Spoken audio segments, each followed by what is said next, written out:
I've had several viewers ask how I secured my DIY kitchen island to the floor. In this video, we'll discuss our custom kitchen island attachment. We're going to go over 3 ways to attach your custom kitchen island to your home, and I'm also going to tell you something about your custom kitchen island that you may not have thought about. Let me know in the comments, have you ever wondered how you're going to attach your custom kitchen island?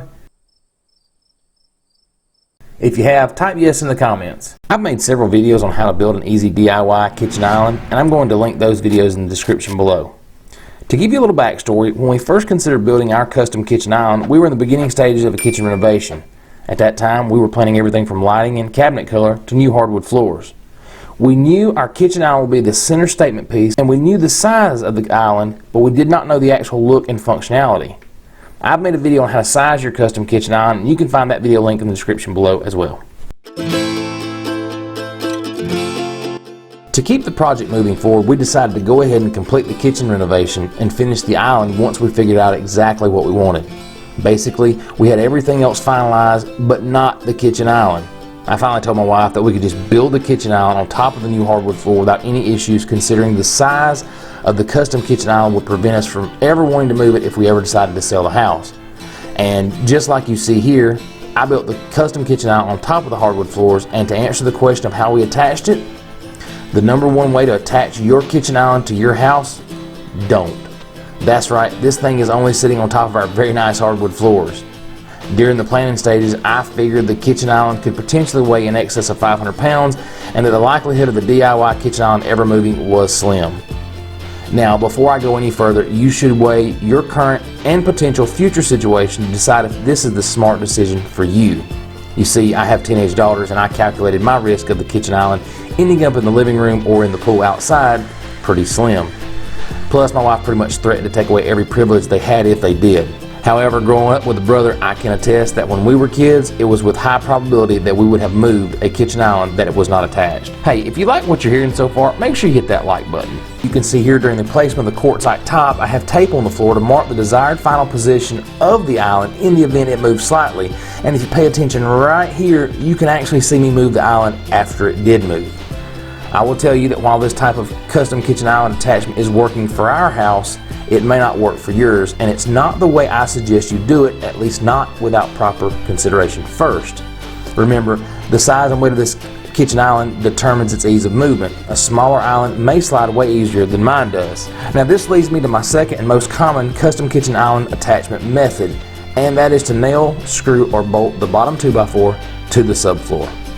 This requires prior planning of the custom kitchen island build as well as pre-planning of the kitchen layout, trim, and even flooring.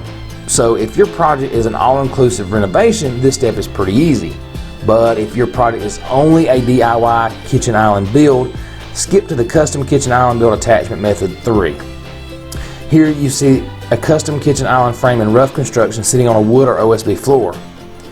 The island build attachment here is straightforward, just screws or nails just long enough to secure the DIY kitchen island frame to the wood subfloor. Pretty simple, right? And here you see the island frame in rough construction, and you'll notice it's sitting on concrete floor. This would have been my situation for our DIY kitchen island build had I built the kitchen island prior to the subfloor, prior to the flooring installation. To secure this island to the concrete floor, you could use concrete nail, a cut nail, Hilti nails, Ramset nail. You could even use a hammer drill and drill a hole instead of wedge anchor. There are also products like Tapcon concrete screws anchors, which will work in this situation. And I'll link some of those products in the description below, and if you decide to purchase these items through these links, I'll get a little bit of a commission, which helps me keep the channel going. Okay, so which one of these products is the right choice? The best answer is whichever one holds your kitchen island to your satisfaction. Honestly, don't overthink this installation. This custom kitchen island is supposed to be easy, and if you overthink this part, you're going to hate the build that comes later. So use the KISS method and keep it simple, stupid. Another thought here, you do not need to go super deep into the concrete, so you don't have to try and use a 9-inch fastener when a 3-inch fastener would work. Just something to keep in mind. Alright, the third kitchen island attachment method, which I alluded to earlier, is to attach the kitchen island through the bottom 2x4 directly into the finished floor. Maybe what you decided to do here was just build a custom kitchen island project and nothing else, and all you want to do is fasten the island to the structure to keep it from shifting. All you'll need to do is pick out a fastener long enough to go through the bottom 2x4 and into the flooring subfloor below. Now, I can already feel some of you wanting to say, but Tony, you already covered security to the subfloor. Isn't this just the same thing? Well, yes, in a sense.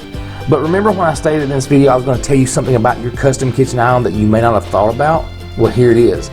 Not securing it and securing it through the finished floor leaves you with possibilities. Here, where the rough frame construction sits on the subfloor, means that you have to finalize this project with trimming out floors around your kitchen island. The way I built my island and installed it, I will have finished floor beneath my island. Building and attaching the kitchen island on top of the finished floor provides the ability to remove the DIY kitchen island in the event we get tired of having it, or if we need to make a change to the layout of the kitchen or the kitchen cabinets without leaving a hole in the flooring. I felt with the way I installed it, the kitchen island left me with options in the future. Now, if we ever decide to change the flooring, we may be in a pickle, but I'm willing to live with that, especially since I could slide the kitchen island over, change out the floor, and then slide the kitchen island back. Hey, are you going to attach your kitchen island to the structure? And if so, why or why not? I'd love to hear from you. Whatever you decide to do, remember, have fun with your custom kitchen island build. This is supposed to be an easy project and there's no reason to overthink any part of it. If you're finding value in this content, make sure you click the thumbs up, and thanks for watching.